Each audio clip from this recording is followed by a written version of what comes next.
Mas afinal, o que é esse tal de ego? Muitas pessoas falam que para você se tornar uma pessoa espiritualizada ou para você se iluminar, você precisa eliminar o seu ego.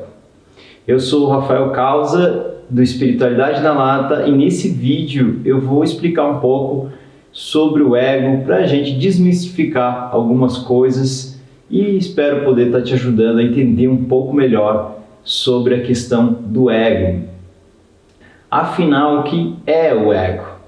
O ego nada mais é do que uma individualização. Se a gente voltar para o espaço original de como as almas, as nossas almas se conformaram, de como surgiu a alma, a gente vai entrar, né, na nossa origem, no caso, e a gente vai entrar no espaço de Deus ou do todo, da mente, do universo, criadora de todas as coisas, criadora de tudo que é, de tudo que existe.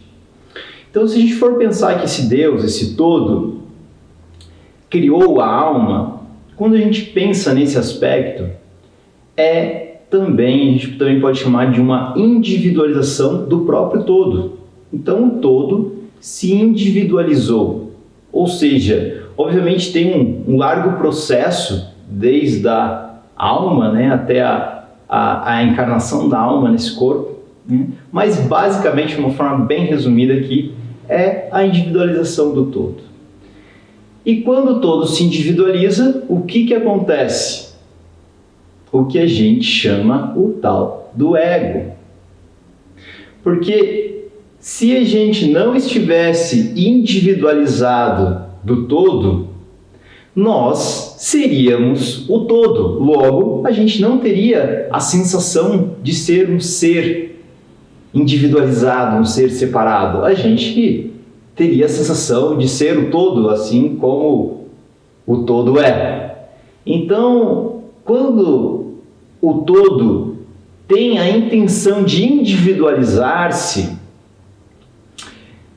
o todo também tem a intenção da formação do nosso ego, ou seja, a gente passa a ser ou ter a sensação de ser um ser individualizado, um ser separado, ou pelo menos um ser pensante que tem o livre-arbítrio de escolher o que quer ou como quer evoluir ou como quer interagir.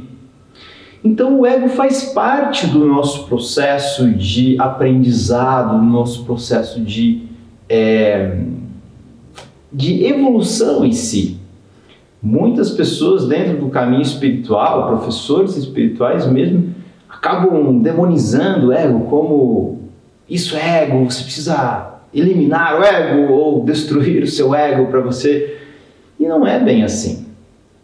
Porque tampouco é desejo do todo que você elimine o seu ego.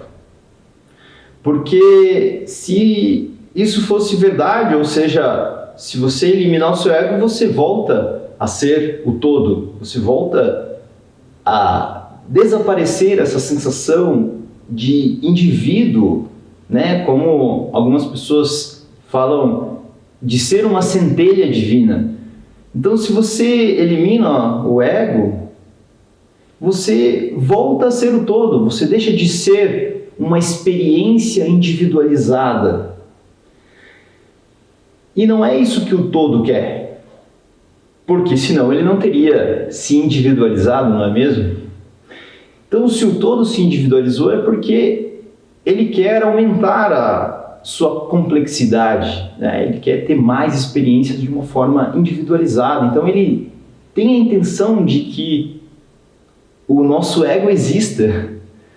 Então, se você ouviu isso, isso é um mito, é uma falácia, né? Para tentar dizer ou tentar mostrar uma forma de iluminação. Mas o caminho não é esse. Esse não é o caminho correto. Porque, como eu falei antes, se a gente simplesmente elimina o ego, a gente voltaria à experiência original e isso não daria material, né, de inteligência para o todo, da forma que o todo quer. Ou seja, o todo quer se individualizar, ele quer ver as suas centelhas divinas tendo suas experiências, trocando experiências, tendo o seu livre-arbítrio, e isso está dando inteligência para o todo. Então o todo quer que a gente se mantenha individualizado. Agora o todo também quer que a gente eleve o nosso espírito, que a gente evolua, que a gente se harmonize com a vontade do todo. Essa é a grande questão. Essa é a grande chave do caminho espiritual, do caminho evolutivo, para a gente realmente ascender o nosso espírito, entrar num aspecto de ascensão da nossa alma, ascensão do nosso espírito. E como que a gente faz isso então, Rafa? Então, basicamente, obviamente, o ego, né, se a gente for entrar no aspecto humano do ego, vou até comentar que, por exemplo, quando a gente nasce, a gente, logo direto, um bebê, por exemplo, já vai para o peito da mãe. Isso acontece por causa do ego. É um desejo. Como que o ego funciona? O ego funciona com atração e repulsão. Ou seja, eu atraio aquilo que eu quero e eu repulso, né? Eu quero aquilo para longe de mim, aquilo que eu não gosto. Então o ego tem esse mecanismo de atração e repulsão, atração e repulsão. É assim que o ego funciona. Então, isso ficou tão fortemente gravado, né? Isso está no nosso DNA, de quando a gente nasce como um bebê, a gente tem a atração pelo peito da mãe, que a gente sabe que ali vai ter um alimento, né? Então é um mecanismo do ego, ou seja, eu tenho uma atração biológica, né, de mamar no peito da minha mãe. Então imagine que se não existisse o ego, nem esse desejo de viver da vida, de me alimentar, existia. Então, o ego quer dizer que são os desejos da minha individualidade, né?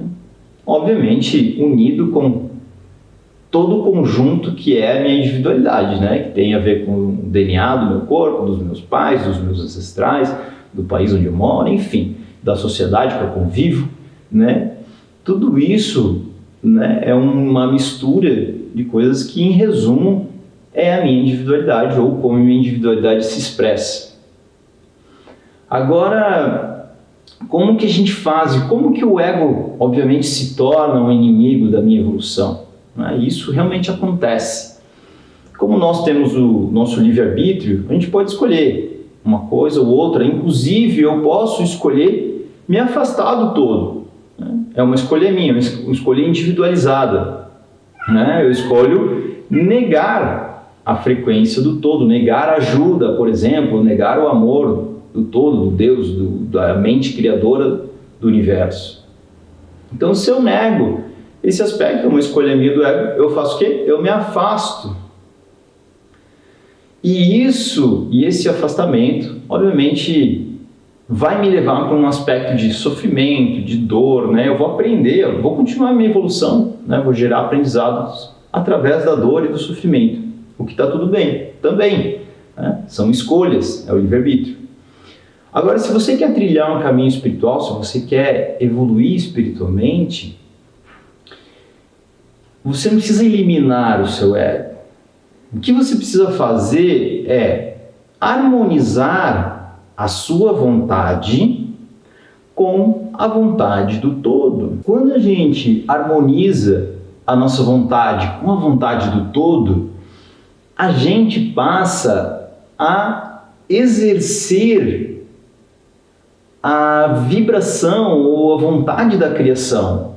Basicamente, existem 3 pilares, resumidamente, que se pode falar sobre a manifestação do todo, né? Muitas pessoas conhecem pela chama trina, né? A divina trindade, que é o amor, a chama rosa do amor, a chama amarela da sabedoria e a chama azul do poder criativo. Então, quando a gente consegue emanar ou estar dentro dessa tríade, né? Estou manifestando amor, sabedoria e poder criativo, eu consigo estar alinhado ou harmonizado com a vontade do todo. Estou manifestando a divina trindade, né? A chama trina. Estou ascendendo. Diz que muitos professores espirituais falam que a chama trina se acende ou se desperta através do nosso coração, né? Começa pelo portal do coração, que é o portal do amor. Então, se eu manifesto, se eu alinho o meu ego, que é a minha vontade, com a vontade do todo, eu estarei também como uma centelha divina ou como uma individualização do todo, manifestando a vontade dele. Ou seja, a minha vontade está de acordo com a vontade do todo. Então, eu vou percorrer possivelmente uma vida de amor, de felicidade, de sabedoria, né? E de poder criativo. O que é poder criativo? É a gente co-criar, a gente criar coisas que beneficiem tanto a mim quanto aos demais. E isso, obviamente, vai tornar a minha vida cheia de abundância, de prosperidade, de felicidade, né? De prazer, de gozo, que todas essas propriedades são propriedades provindas do todo, né? Quanto mais alto é a nossa vibração, mais próximo do todo ela fica. Certa vez eu tive a oportunidade de ir para a Índia, em Dharamsala, e assistir 3 dias com o Dalai Lama, que se chama Dalai Lama Teaching. E nessa palestra com o Dalai Lama, ele falou sobre o ego. E ele deu de uma forma muito inteligente, muito astuta, ele deu um mecanismo para a gente conseguir aos poucos ir domando o nosso ego, né? Porque se a gente voltar no que eu falei anteriormente, nessa coisa de atração e repulsão, se a gente deixar o ego correr à solta, ele nos leva a espaços de ilusões muito grandes. Porque o que acontece? Se eu simplesmente atraio para perto de mim somente o que eu gosto, né, e quero para longe de mim o que eu não gosto, não que isso esteja errado, mas tem um aspecto aí que a gente pode se dar mal no sentido de entrar em ilusões, né? Porque, vamos dar um exemplo. Tem uma pessoa que eu gosto muito. E eu gosto muito dessa pessoa, e eu gosto tanto dela, que isso me faz ver só os pontos positivos dessa pessoa. Mas aquela pessoa também tem pontos negativos. Mas eu gosto tanto dela que eu nego aqueles pontos negativos, né? Eu só olho para os pontos positivos daquela pessoa. E a mesma coisa ao contrário, né? Vamos supor, eu não gosto de outra pessoa e eu acabo vendo só os pontos negativos ou só os defeitos daquela pessoa. Né, entro num espaço de repulsão, né? Quero essa pessoa para longe de mim. Então, o que acontece? Em ambos os aspectos, eu estou num espaço de ignorância, ou seja, num espaço de ilusão. Por quê? Porque se eu olhar somente o aspecto positivo de uma pessoa e ignorar os aspectos negativos, eu estou na ignorância, estou na ilusão. Então, o Dalai Lama falou uma coisa bem bacana. Ele falou, peguem as pessoas que vocês amam, que vocês adoram, que vocês idolatram, e busquem pontos negativos dessas pessoas. Comecem a buscar os pontos negativos das pessoas que vocês amam. E das pessoas que vocês odeiam, que vocês não gostam, vocês busquem pontos positivos dessa pessoa. Se você fizer esse exercício, você vai começar a treinar o seu ego a ver um pouco mais da realidade, né? Ou ter uma visão, o que os budistas chamam de uma visão mais equânime, né? Porque eu estou vendo um pouco mais da realidade, né? Eu vejo né, aspectos daquela pessoa que eu gosto, eu vejo aspectos positivos e negativos daquela pessoa. E da pessoa que eu não gosto, eu vejo aspectos negativos dela, mas vejo também aspectos positivos dela. Isso faz eu conseguir ter uma visão mais equilibrada e não entrar num cenário de que eu acho que é um dos grandes problemas da nossa sociedade atual, que é o fanatismo, né? Isso acontece muito, inclusive na nossa política, né? E em tudo que a gente idolatra e fanatiza, inclusive na religião, a gente olha só os pontos positivos. E se alguém fala mal da pessoa que você idolatra, que você defende, você fica bravo e a gente briga por causa disso e a coisa vira uma lambança, né? Então, o fanatismo é um grande mal da sociedade, porque o fanatismo, ele leva à ilusão, é uma visão equivocada sobre as coisas, porque a gente só vê uma parte. Se a gente só está vendo a parte positiva, a gente não está vendo os outros pontos, né? Que nem não existe esse ser que a gente idolatra, esse herói que a gente idolatra, não existe, né? Existem seres humanos que têm talentos e falhas.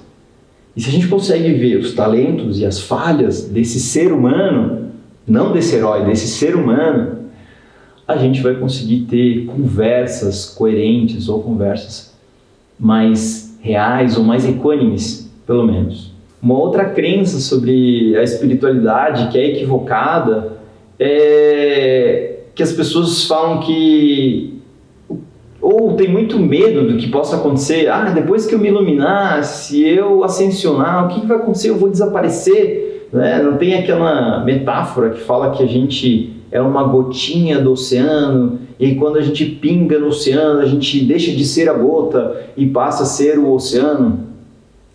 Exemplificando essa coisa da iluminação ou da ascensão, onde nós deixamos de ser seres individualizados ou centelhas divinas e passamos a ser o todo.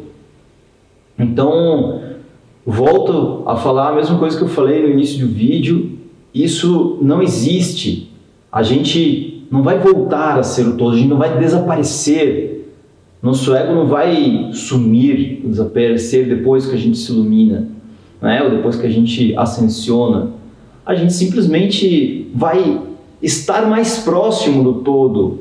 A gente vai simplesmente, depois que a gente entra na iluminação, é como se a gente pudesse acessar, após a iluminação, é como um processo de verticalização. A gente vai subindo a nossa frequência até chegar um momento onde a gente consegue fundir a nossa frequência com é como se fosse o requisito mínimo, o pré-requisito mínimo do todo para você conseguir acessar as informações de sabedoria do todo, é você alcançar X quantidade de luz, ou seja, você emanar uma quantidade X de luz a ponto de você conseguir se fundir com a informação do todo.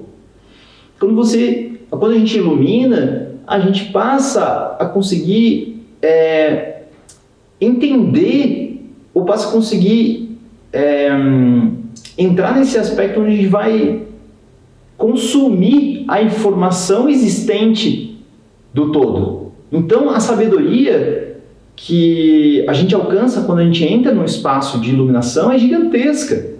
É como se a gente abrisse a porta de uma biblioteca imensa, né? Onde tem muita informação sobre o universo, sobre como as coisas funcionam, sobre tudo. Então, o aspecto de iluminação é praticamente a gente abrir a porta para essa sabedoria. Mas não quer dizer que o nosso ego vai desaparecer, a nossa individualidade vai desaparecer, simplesmente a gente tem acesso a uma informação que antes a gente não tinha. Então a gente se torna um ser humano iluminado, né?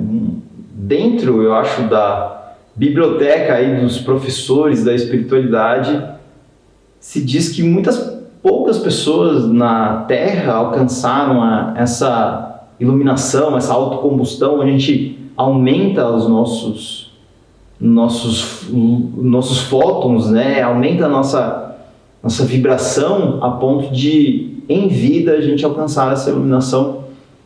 Eu já ouvi falar que, eu acho que em toda a história foram 10 pessoas, eu não sei se é um dado correto ou não, mas se for, é muito pouco, né? Agora, a gente também tem a chance de fazer, ou seja, de conseguir esse aspecto da ascensão e iluminação assim que a gente alcançar também a nossa passagem, o nosso desencarne, né? Quando a gente desencarnar desse corpo, a gente consegue ter também a chance do que muitas pessoas falam, que é atravessar aquele túnelzinho de luz que aparece e de lá a gente conseguir a nossa ascensão. Então, isso aí também da ilusão, enfim, da reencarnação, agora esse tema de reencarnação é um tema bastante longo, eu preciso fazer um outro vídeo, né, só para falar sobre isso. Mas nesse vídeo é isso que eu queria trazer para você entender mais sobre esse aspecto do ego e desmistificar isso, né? Porque acaba gerando um certo medo, nossa, eu não vou. Eu já ouvi isso, né? Pessoas falam, não, eu não vou me espiritualizar porque se eu me iluminar eu vou desaparecer. E não é assim que funciona, simplesmente você alcança um nível de sabedoria maior. Obviamente, com um nível de sabedoria maior você também alcança uma hierarquia maior, onde você vai passar a estar ajudando mais as pessoas, vai ter mais sabedoria, vai ter mais amor, mais sabedoria, mais poder criativo. E, obviamente, com isso você vai poder estar ajudando mais pessoas e vai poder, obviamente, estar evoluindo mais como espírito, como alma, como centelha divina. Então, é isso esse vídeo, espero poder te ajudar. Se você tiver qualquer dúvida sobre esse assunto também, deixa aqui nos comentários que a gente faz um bate-papo. Um grande abraço.